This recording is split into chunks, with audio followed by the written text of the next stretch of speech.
Hey Geekcast listeners, do you ever listen to Punisher Body Count and think to yourself, this show would be awesome if it had less toilet humor and was not about the Punisher? If so, join me, Emily Williams, as I class up the Punisher guys on Dane and Jake Get Classy. We're like the Oprah Book Club of comics. You'll hear us discuss famous works like The Dark Knight Returns and The Grove, along with graphic novels no one else is talking about, like Blue Monday and Blankets. You can find us at daneandjakegetclassy.wordpress.com or on iTunes. Oh yes, but think of the fun.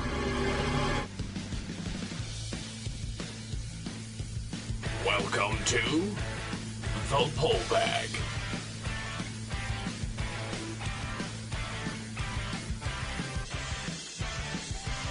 Join us as we dig out our latest comics and discuss them with the rotating panel of the GCRN crew. So sit back and enjoy this week's Pull Bag. Hello and welcome to The Pull Bag. This is episode 52 because, well, it's a new 52 after all. Oh boy. I am your host, Steve and Mike. Joining me is Steve Megatron. Hello. Hello. How are you? Good. Good. And I'm still adjusting to the fact that I can't, quote-unquote, borrow images from the DC website anymore since they updated it to some strange new visual gag thing. I'm getting over it, but still, it's like, if it ain't broke, don't fix it. So, there is that. The Bat Books, ladies and gentlemen, episodes might be changing to a DC Roundtable episode where we get random DC titles, because both Steve and I are pretty much, Steve's almost to the point where he's quitting Batman. I'm still going to stick with it, but unless Zero Year picks up, and I know I've said this many, many times since Zero Year started, but this whole, hey, let's have 3 issues of build-up, 1 awesome issue in issue 24, and then let's have 2 issues of, oh my god, what the hell is going on? And who knows what they're going to do next month for Batman 27 in 2014, but I don't know. There might be some changes to the Bat Book episodes coming next year for the Pull Bag, because right now the way it's going, I don't know. Thoughts? I'm kind of in that general thought process as well. I'm not quite sure what is going to happen at this point.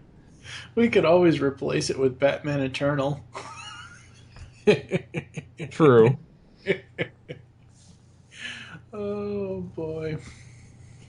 Although I will say I'm more enthused with Justice League 3000 than. Yeah, we'll be talking about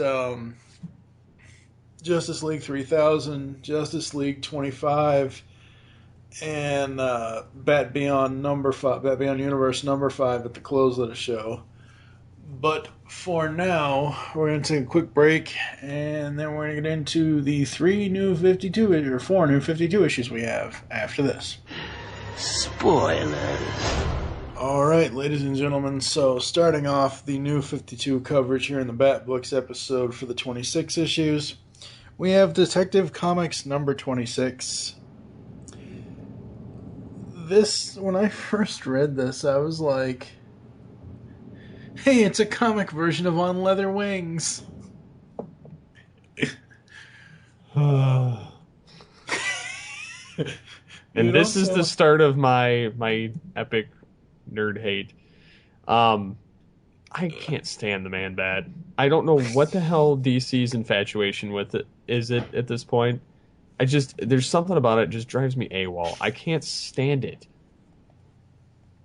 Yeah. I don't know. With Detective 26, I thought it was interesting with what they were doing with it, and maybe it's going to somehow lead into the 3-arc event that's coming up next, Gothtopia, which is supposed to be some alternative universe story, I think. I'm not looking at any information about Gothtopia at the moment, so I can't be for sure. But I don't know. All the covers, not necessarily this month, but all the covers that I've seen for Batman-related stuff within the New 52 has to do with these monster things, and we'll get into that here in a minute when we talk about Batman 26 proper. But it's just one of those things where, wow. I guess it could be worse. I guess they could be doing stories with Batmite. Shut up. What?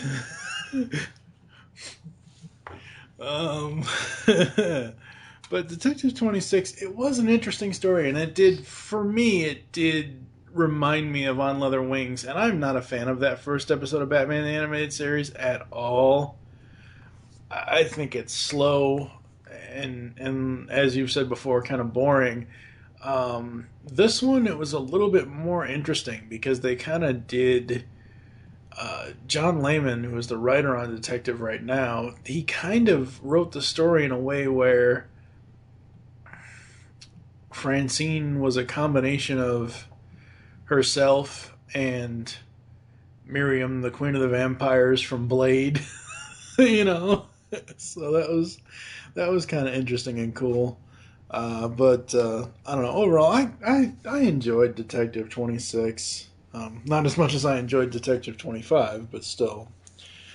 Alright, so Batman 26, the cover. When I first saw this online, I'm like, what is Batman standing on? And then I read the issue and I looked at the cover again and I'm like, oh, he's standing on a skull hand coming out of the ground. I wish these covers were more interesting. Yeah, it's all kind of boring. No offense to Greg Capullo, he's an amazing artist. I love his art, I love his work, but I just don't feel compelled to pick up this issue off the shelf. Like, looking at it on a comic shelf, this issue does not... When I was at my comic shop getting this book, it did not stand out at all. I don't know. So, getting into it, apparently, young Bruce Wayne is under arrest. What? Which you find out towards the end.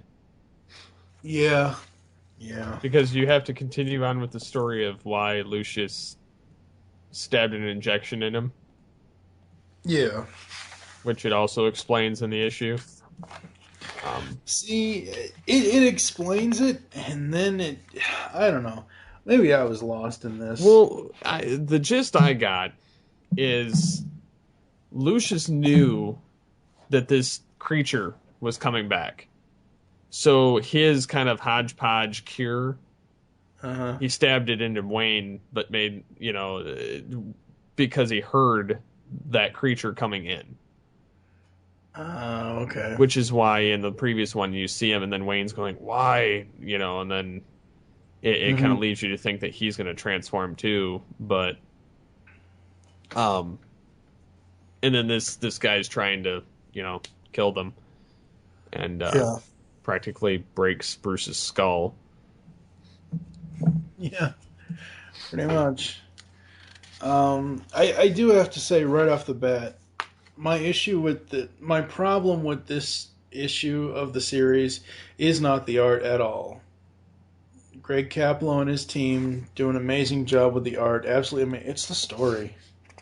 It was real. I don't know if I'm just losing brain cells or something, but it was really hard for me to follow and understand what in the hell is going on here.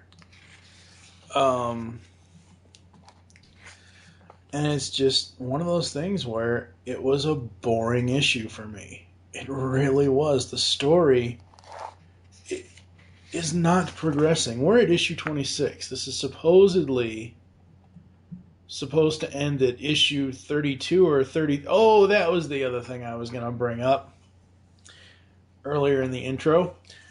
They pushed back the finale of Dark City Part 4 or whatever the hell to issue 29 instead of 28. So 28 is going to be some one-shot story that takes place 6 months in the future, 6 years in the. It's going to go back to the continuity, like the now timeline, like right now. So, yeah, that was another thing I wasn't too thrilled about. So that means that Zero Year probably won't be ending until issue 33 instead of 32. But my point in all this is we're at issue 26. If this is going to end in 6 issues or 7 issues or whatever the hell it is, Yeah. we're basically at the middle point right now. The middle point should not be this damn slow. It really shouldn't. Out of issues 21 to 26, there's been one fast-paced issue that I've read. And that was issue 24. The only thing, story-wise, that I like about this issue is the stuff with Wayne and Gordon. That was awesome. Oh, yeah, that was definitely cool. And then he called him out for something that happened years ago. Yep, I really do like that. I like that part of the story.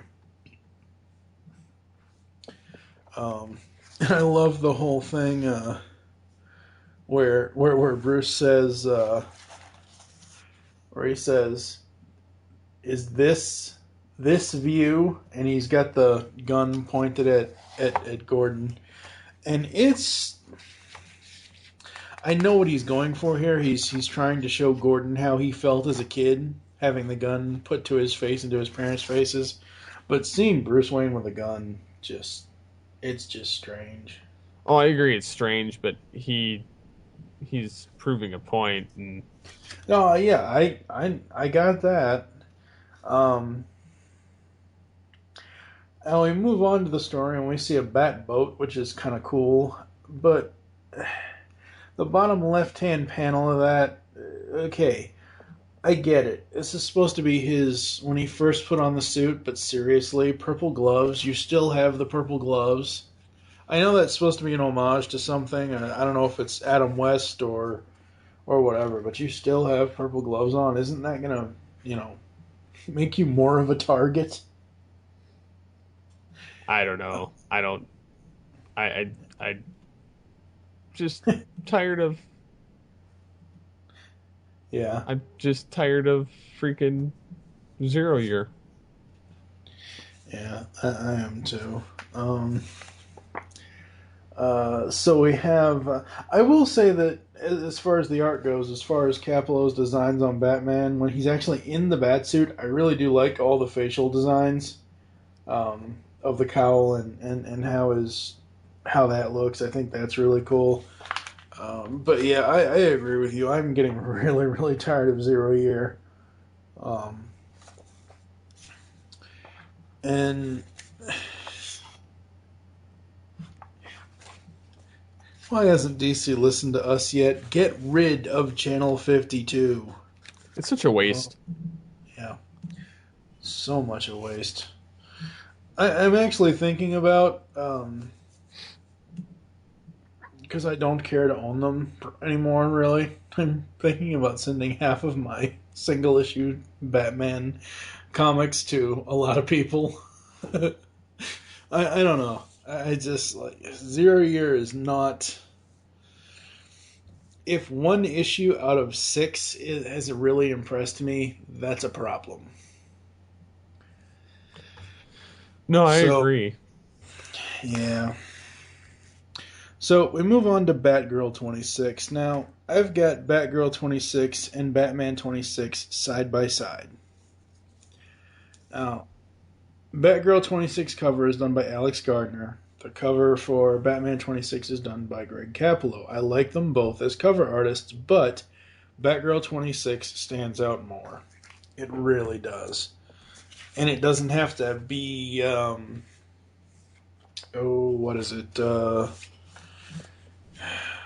glossy. It doesn't have to be a glossy cover, which it isn't.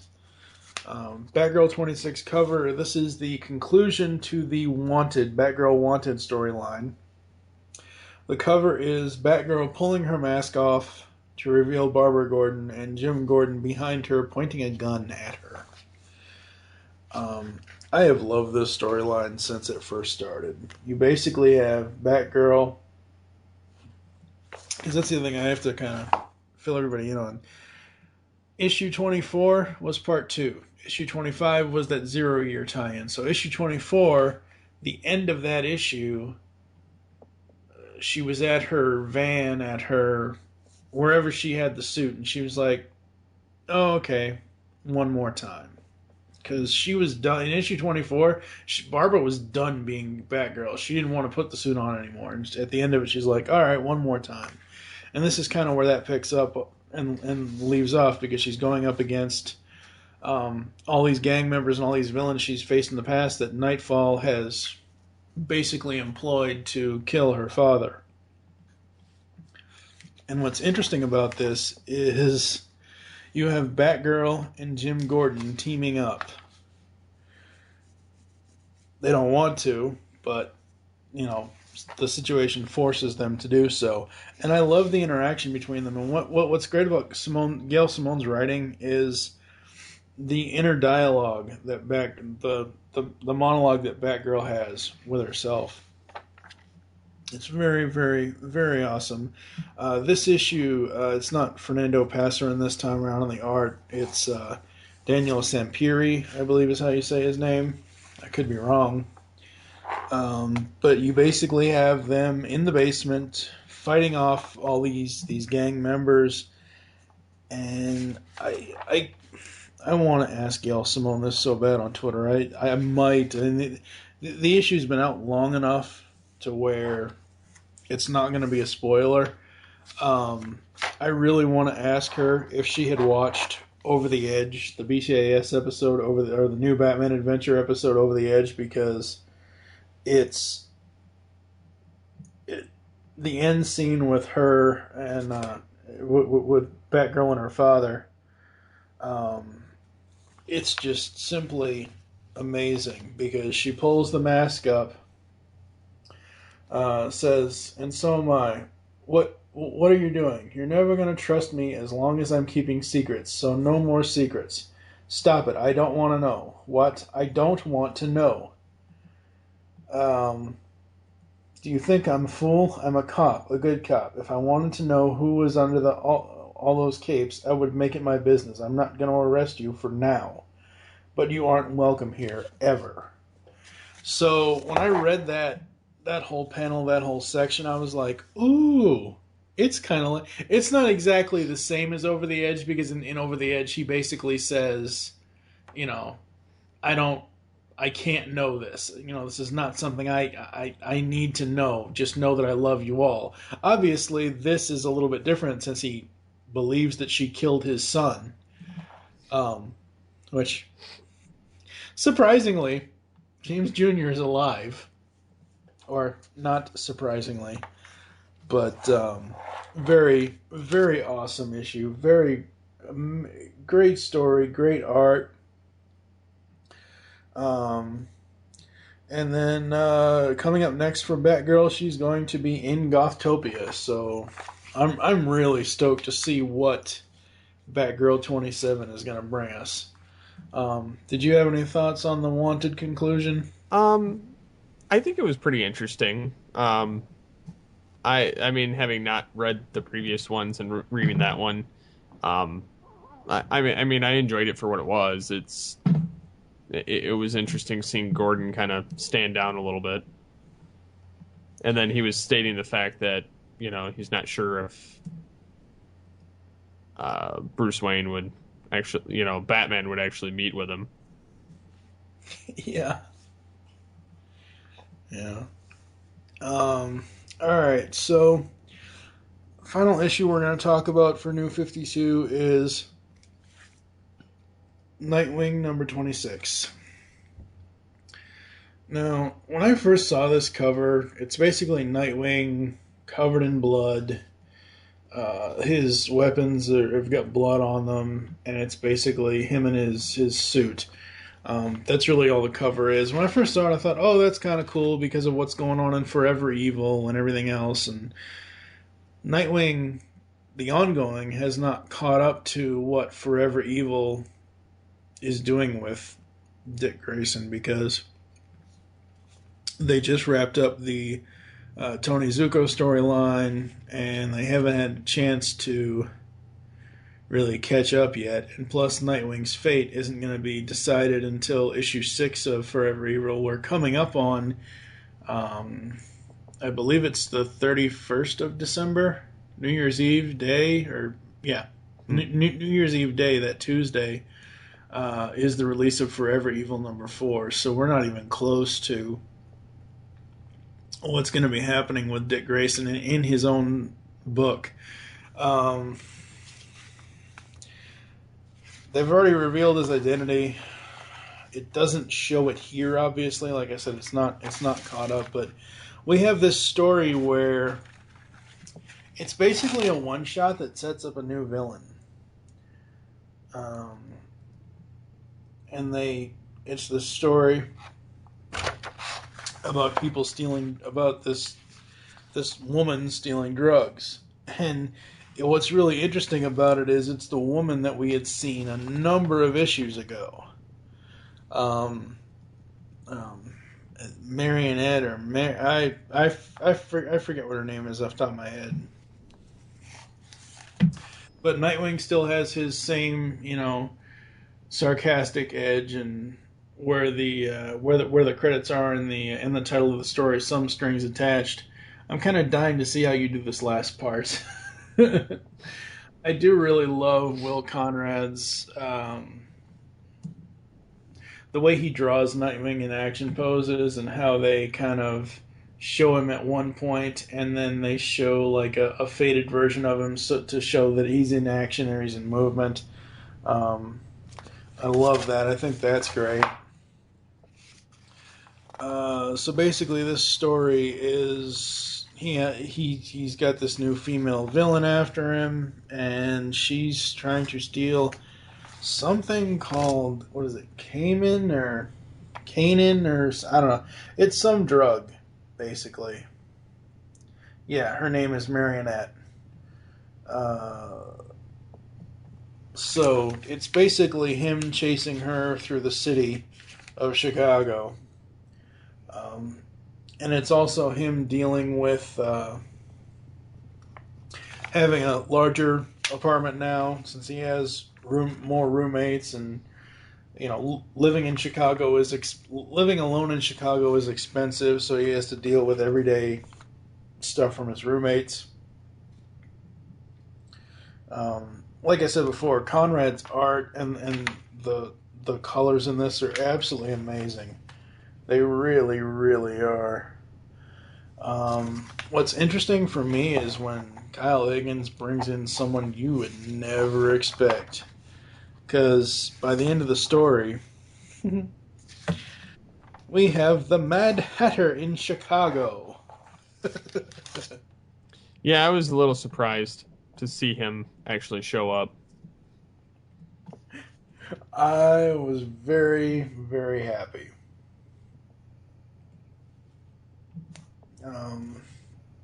I like his design. His design's pretty cool. I wish it was more BTAS inspired. Or not. Yeah, more BTAS kind of style, but I like it for what it is. I understand it has to fit into the world of Chicago. And the next issue is entitled, or according to this it says, next issue, Mad World. I've got to complain yet again. This isn't about the story. It's about the DC editorial people. Okay, the story ends. Nightwing does not have backup stories. Nightwing isn't like Batman. It doesn't have backup stories, but it has 1, 2, 3, 4. It has 2 actual physical pages, but 2 pages that are 2-sided. So it has 1, 2, 3, and it has 4 ads. So it has 2 additional pages in the book that have nothing to do with the story, not counting whatever ads are already there in the midst of the story. Come on, DC. And these last 2 pages, I don't know if you've seen them, but they're basically an exclusive Mad Magazine sampling for DC readers.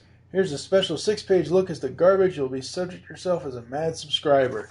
Didn't Mad Magazine die? Isn't that damn thing dead yet? No, I just think it went quarterly. Oh. And it's basically movie satires, tales from the Krypton department. Oh my god. 2 full pages of this. Yeah.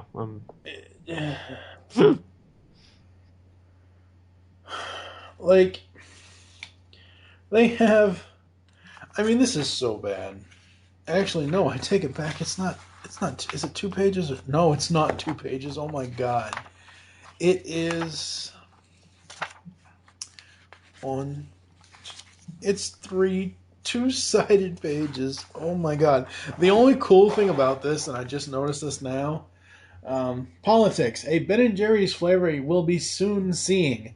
Impeachment.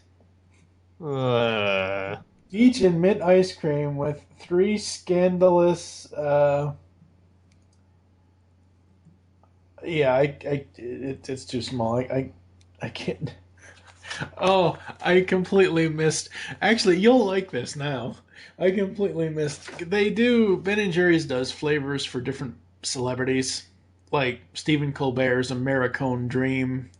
Or the new Ron Burgundy flavor, Scotchity Scotch, or whatever the hell it is for Anchorman 2. This ad here says, Barack Obama's impeachment. I'm not kidding, ladies and gentlemen. I will put the picture in the post. I'm not making this up. I'm not trying to bring politics into this whatsoever. That's what it says in this comic. It says Barack Obama's impeachment as a Ben & Jerry's flavor. It's just bad comedy. I'm not going to disagree with it, but... Somehow I knew you wouldn't. Alright. We're going to take a quick break, and then we're going to come back with some other discussions and closing the show after this.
So let's say you're looking for a podcast of your favorite 80s comic books, G.I. Joe, Transformers, Ninja Turtles, He-Man, etc. Where are you going to go to find us?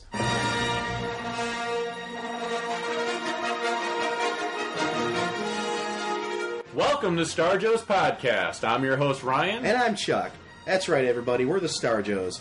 We host a podcast called Star Joe's Podcast, where we talk about your favorite comic books, your favorite toys of all the 80s properties.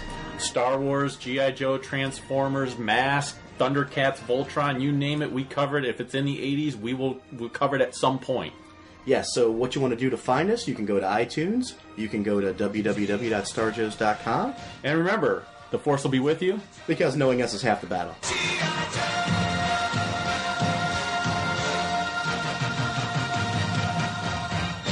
All right, we are back, and really quickly we're going to go over some issues in brief that will probably get coverage at some point down the line, at least the Batman Beyond stuff will. You had said you wanted to check out Justice League 3000, this new ongoing that they've got going on. What's that all about? Well, it's actually surprising because it takes place in, you guessed it, the year 3000. And the main aspect of the story is there's like this horde of beings that kind of can possess people. And it's like a psychic entity kind of thing. And they've kind of enslaved the universe. Almost kind of like a Brainiac type thing. Yeah. But, you know, there's nobody to fight it. Well, enter the Wonder Twins. What is that, you ask? Well, it doesn't name them specifically. It doesn't call them the Wonder Twins, it just says they're twins. Yes, but Batman calls them the Wonder Twins. Yeah. So, suffice it to say, it kind of sticks. What you end up with is you find out Cadmus has cloned the Justice League.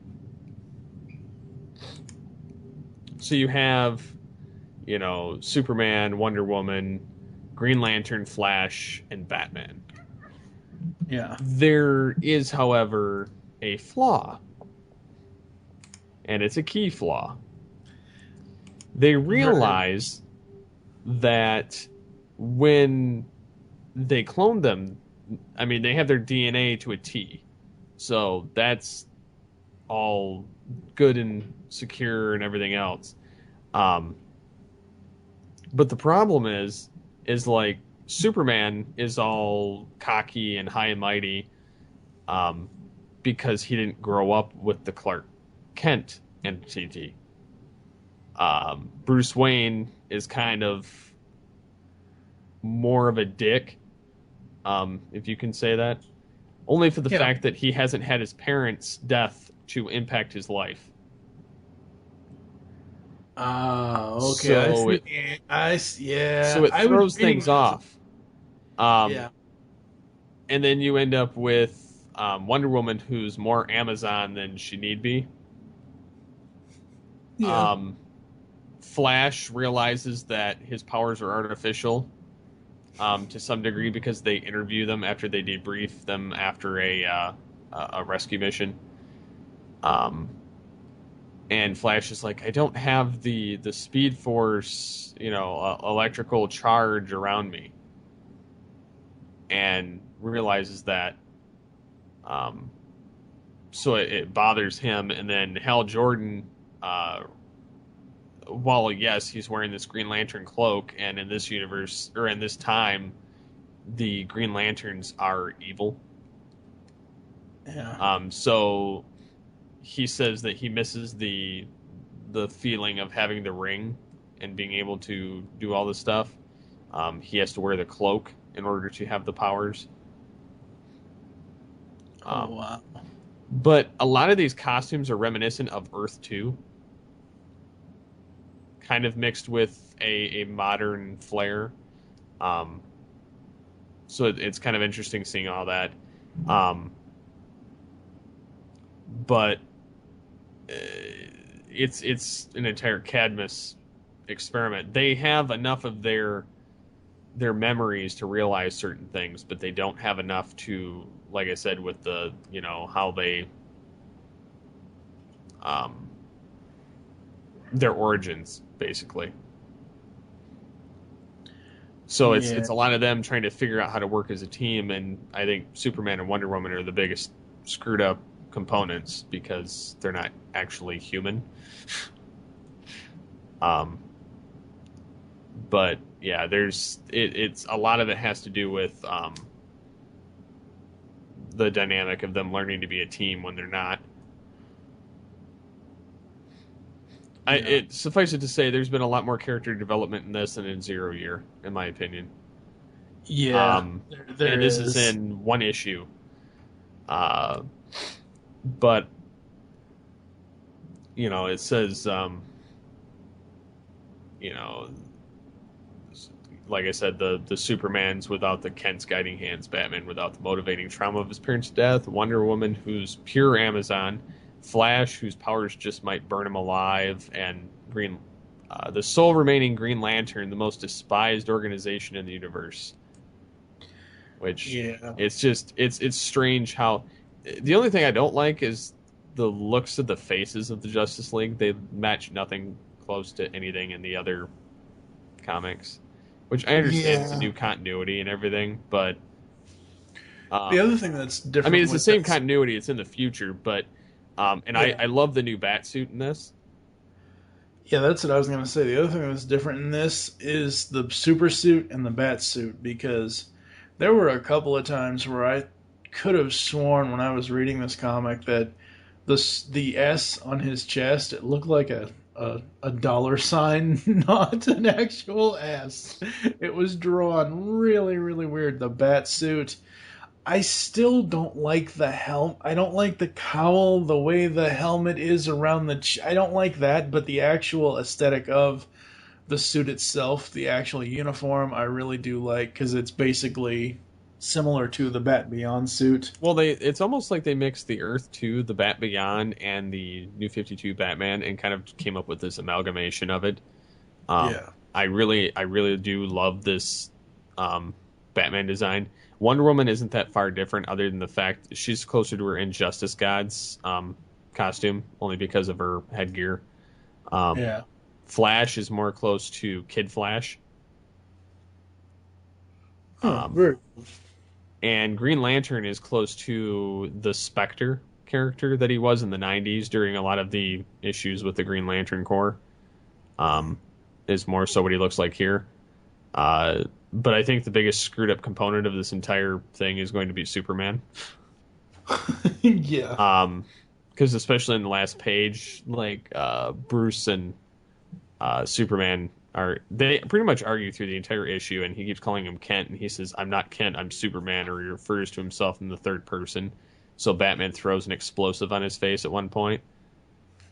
And he says, "What I wouldn't pay," he says, or something along the lines of, "I'd pay good money for a nice chunk of kryptonite about now."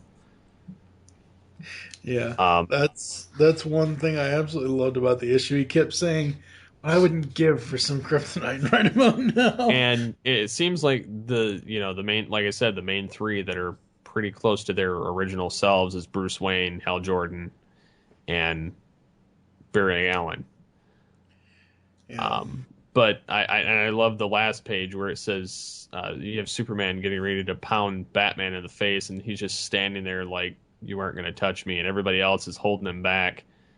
And he says, "I'm going to incinerate you with my heat vision, you annoying little twit." And then Batman says, "Fact check, Narcissus, you don't have heat vision." And then Superman says, "I'll do it. Then I'll do it with my bare hands." It's just it's entertaining. Steve? What's that? What does that remind you of? "I'll crush you with my bare hands." Yeah.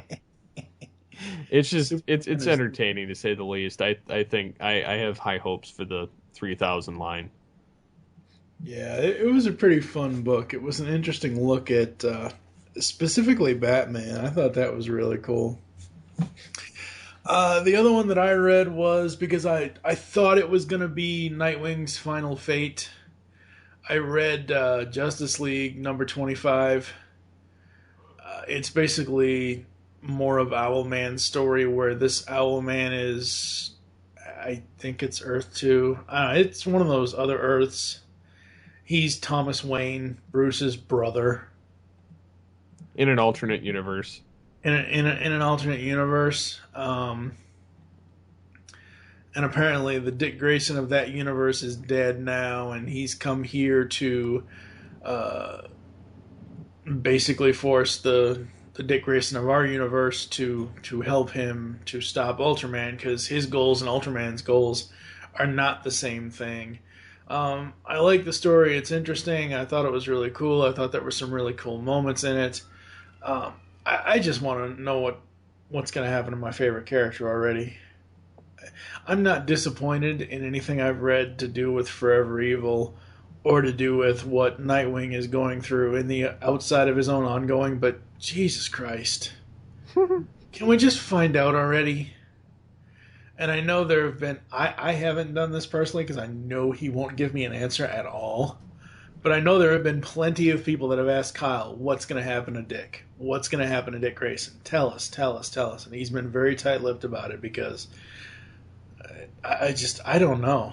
I don't know. They've already revealed his identity. The only other thing you can do to the guy is either kill him off or send him to the damn Phantom Zone. Or do something. I don't know. I'm just getting really, really anxious about all this crap with New 52. The other issue... I can't go into the chapter 10 that's in here because I don't want to spoil it for you because it's just so awesome. It really is. But I picked up Batman Beyond Universe number 5, which the cover is Echoes from the Past. You can go ahead and spoil it. I'm fine with it. Are you sure? Yes, I'm positive. Are you sure? Yes. All right. The cover is done by Raphael, I believe it's pronounced Albuquerque, as in Bugs forgot to take the left turn at Albuquerque. The title is Echoes from the Past, and it's basically purple sound waves with a black background, and it's Batman all scratched up and bloodied. I really love how Raphael did this cover. I love how he accentuates the Bat Beyond belt and suit. I think that's really, really great. So, this, as I said, collects chapters 9 and 10. We start out with these two city officials working on stuff in Gotham after Rewire's whole attack. And some lady shows up and says, "Hey boys, we're here to kidnap you." Meanwhile, in the park, Terry is being chased by Shriek. So we've got that going on. So Shriek is back. And Shriek has got a new weapon. He basically has upped his sound engineering to basically destroy the innermost smallest bone in your ear. What's so great about this is Terry goes deaf, and I love what they did here. They have on damn it, DC, number your pages.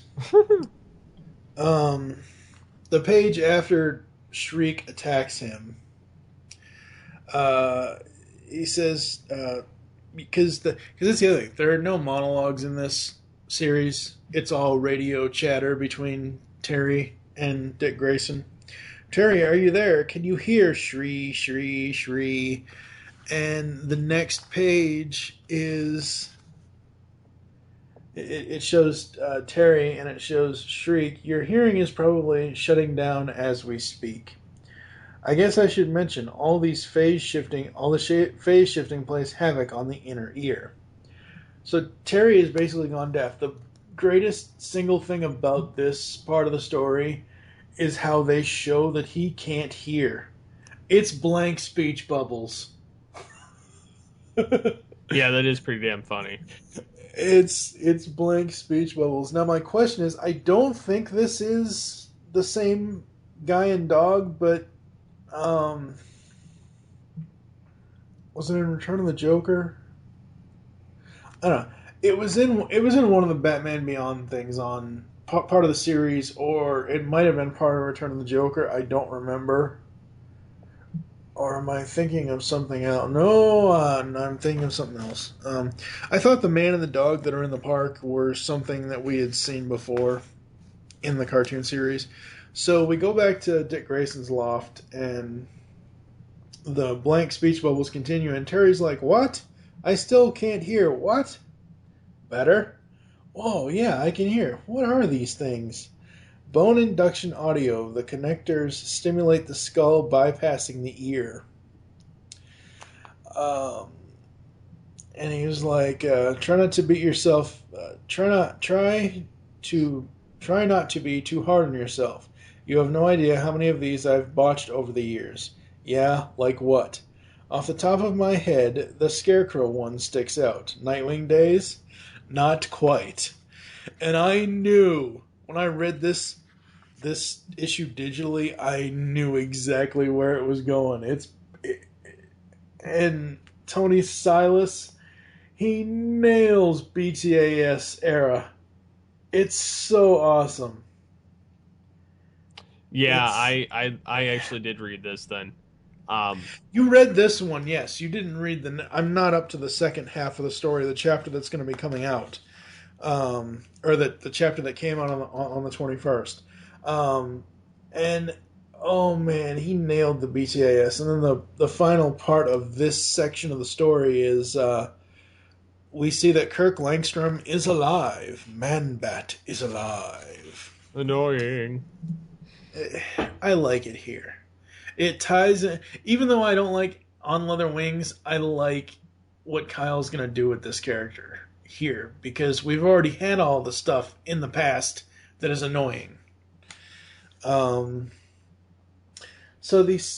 what will be Digital Chapter 10, or what would have been Digital Chapter 10, we see Terry at college.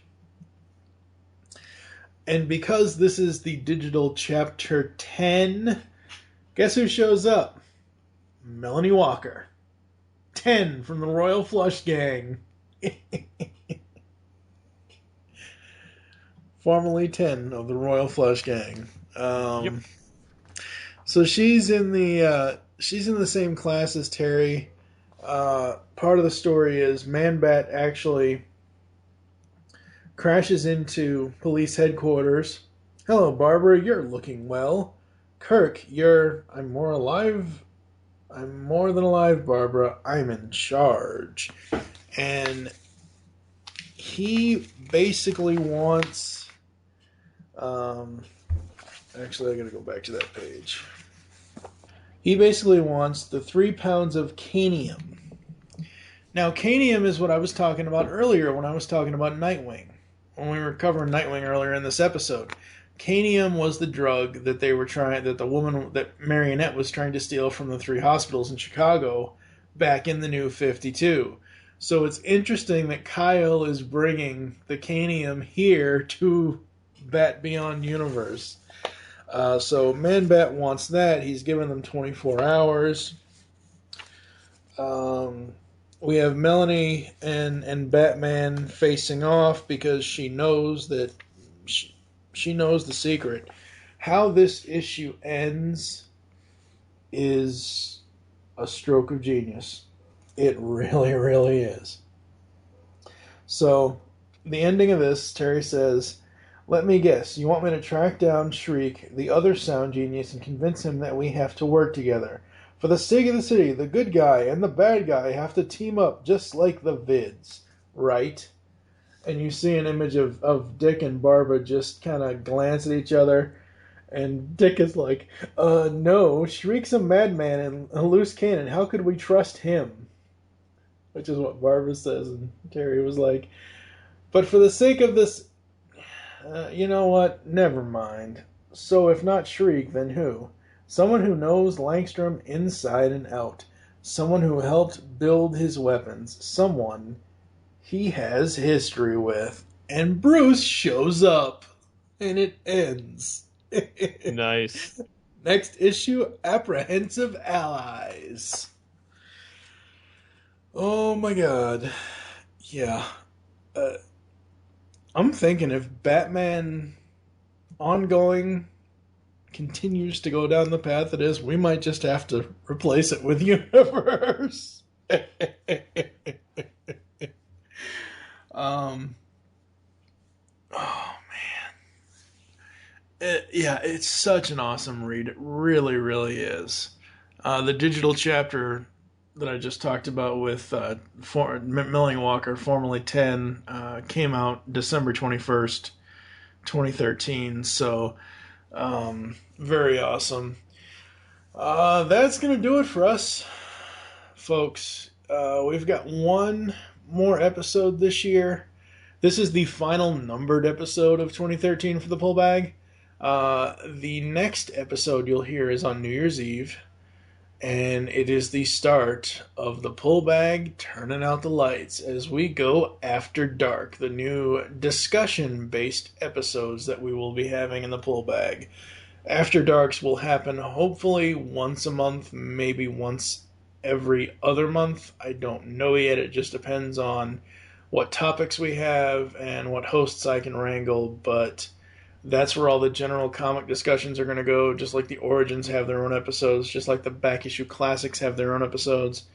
There are plans to have several year-long stretched out spotlights.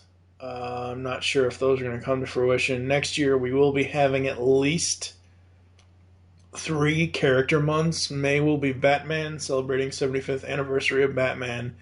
July will be Green Lantern, and of course November will be Punisher month again.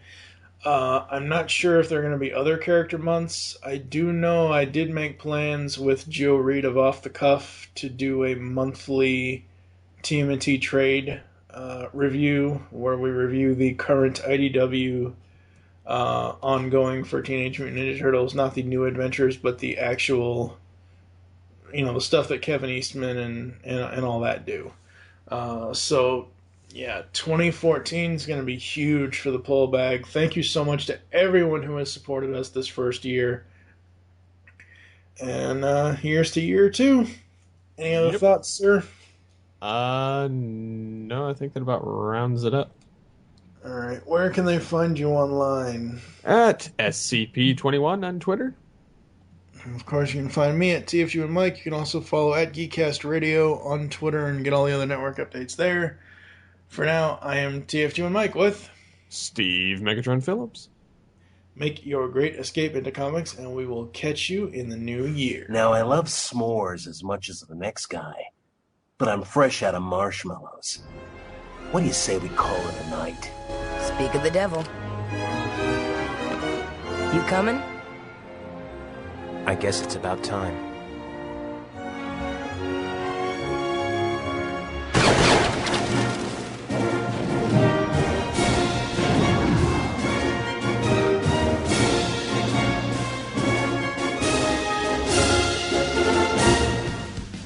You just heard the latest episode of The Pull Bag, GCRN's comic book review podcast.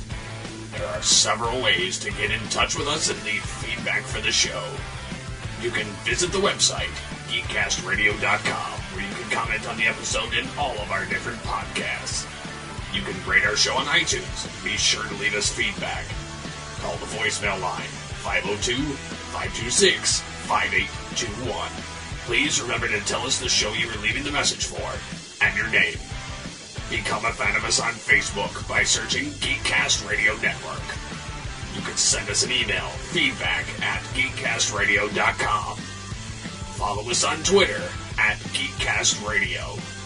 So until next time, unleash the geek in you.